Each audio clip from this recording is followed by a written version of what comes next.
Halo, assalamualaikum warahmatullahi wabarakatuh. Welcome back to Uli Mezara Rahman channel. Nah, di video kali ini kita akan ngebahas soal barangkali tentang materi figural atau gambar pada tes intelijensia umum SKD Sekolah Kedinasan nih adik-adik. Nah, sebelum kita bahas nih, kakak mau ada baiknya sih adik-adik kerjakan dulu ya soalnya.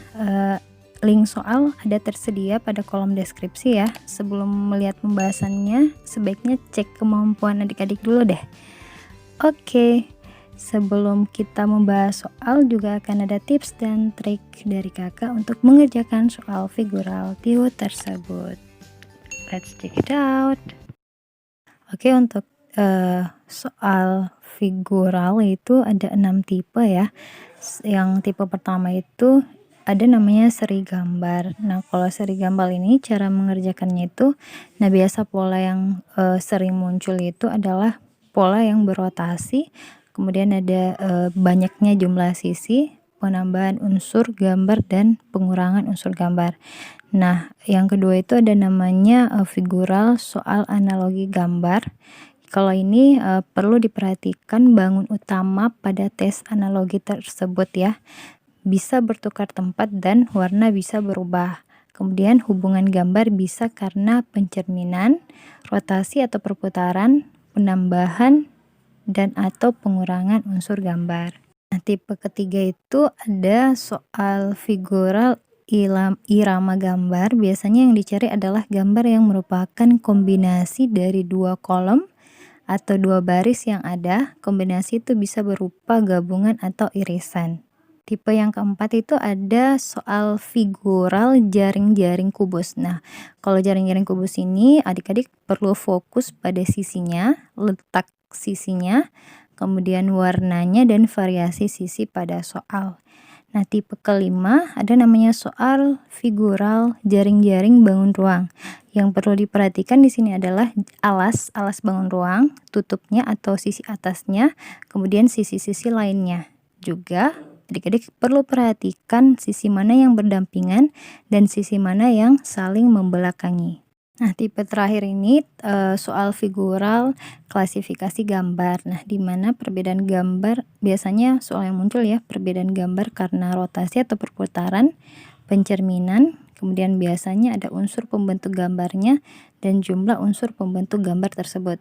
Nah, untuk gambar yang berbeda karena rotasi atau perputaran serta pencerminan, bayangkan saja ya gambar atau polanya berdasarkan titik acuan yang sama. Oke, langsung saja kita ke soal dan pembahasannya ya. Let's check it out. Oke, soal nomor 1 ini tentang figural yang jaring-jaring kubus ya. Di sini ada 1, 2, 3, 4, 5, 6 sisinya ya, 6 sisi kubus. Kemudian ini yang ditanyakan berarti kalau dia menjadi kubus bagaimana bentuknya ya. Nah, di sini jawaban yang tepat ada pada opsi D ya, dimana sisi yang berhadapan putih polos dan sisi silang ya saling membelakangi, sehingga opsi A, C, dan E itu salah ya. Nah, sisi putih polos hanya ada satu, sehingga opsi B juga salah. Jadi jawaban yang tepat ada pada opsi D.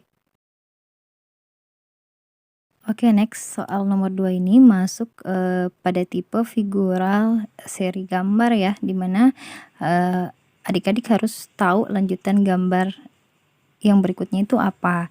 Nah, di sini perhatikan ya, perhatikan perputaran sisinya ya. Dua sisi bagian atas bisa kalian jadikan patokan ya. Kemudian bangun tersebut itu kalau kita perhatikan ya, dia berotasi atau berputar sejauh 90 derajat searah dengan jarum jam. So, jawaban yang tepat ada pada opsi C ya. Oke, soal selanjutnya ini adalah soal figural yang tipenya klasifikasi gambar ya. Kalau klasifikasi gambar biasanya memang yang ditanyakan adalah pilihlah gambar yang berbeda ya dari 5 opsi yang ada. Nah, perhatikan saja di situ posisi persegi dengan garis diagonal dan posisi persegi hitam putih di bagian tengah ya, diperhatikan. Untuk opsi B itu sangat berbeda dengan gambar lainnya ya. So, jawaban yang tepat ada pada opsi B. Next, soal nomor 4 ini masih tentang figural yang tipe seri gambar ya.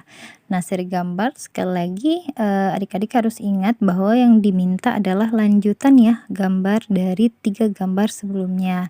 Nah, perhatikan saja di sini panah ya, gambar panah itu berotasi 90 derajat berlawanan arah jarum jam. Kemudian selain panah ada model lingkaran ya. Lingkaran itu bagian lingkaran berotasi 90 derajat searah jarum jam. Jadi jawaban yang paling tepat ada pada opsi B ya. Oke, soal nomor 5 ini soal figural untuk analogi ya. Analogi gambar ini soalnya seperti ini. Jadi ada 3 gambar, kemudian gambar yang terakhir diberikan tanda tanya, artinya itu gambar yang terakhir itu ditanyakan harus sesuai gambar yang di sampingnya ya. Nah, di sini gambar yang utuh, perhatikan ya, gambar yang utuh itu kita perhatikan gambar yang di atas ya, gambar utuh berubah menjadi 3/4 bagian dan gambar yang hitam tadi berubah menjadi putih. Nah, untuk yang gambar bagian bawah pasti juga akan berubah menjadi 3/4 bagian, dan karena tadi hitam menjadi putih, ini sebaliknya ya, putih menjadi hitam. So, jawaban yang tepat ada pada opsi C ya adik-adik. Oke, itulah tadi soal bocoran FR figural pada tes intelijensia umum seleksi kompetensi dasar yang update ya adik-adik. Nah, untuk menguasai apapun itu, soal apapun itu pada SKD, adik-adik perlu untuk mengeksplor kemampuan adik-adik dengan banyak latihan soal-soal. Nah, kakak lagi-lagi mau doakan untuk adik-adik yang sudah tes namun belum rezekinya, jangan berkecil hati ya, insya Allah ada rezeki lain yang lebih baik di luar sana. Nah, untuk adik-adik yang sudah tes dan lolos passing grade, semoga bisa masuk rankingan dan lanjut ke tahap berikutnya. Bagi adik-adik yang belum tes, tetap semangat, tetap sering-sering latihan soal, karena dengan begitu kalian insya Allah bisa lebih menguasai ya materi-materi apapun itu. Dan kakak doakan semoga yang belum tes juga bisa lolos passing grade. Oke, selamat menonton, semoga bermanfaat. Jangan lupa like, comment, share, and subscribe. Terus dukung, support channel kakak ya, agar kakak lebih semangat mengupload video untuk soal-soal latihan tes SKD ya. So, terima kasih, thanks for watching. Assalamualaikum warahmatullahi wabarakatuh.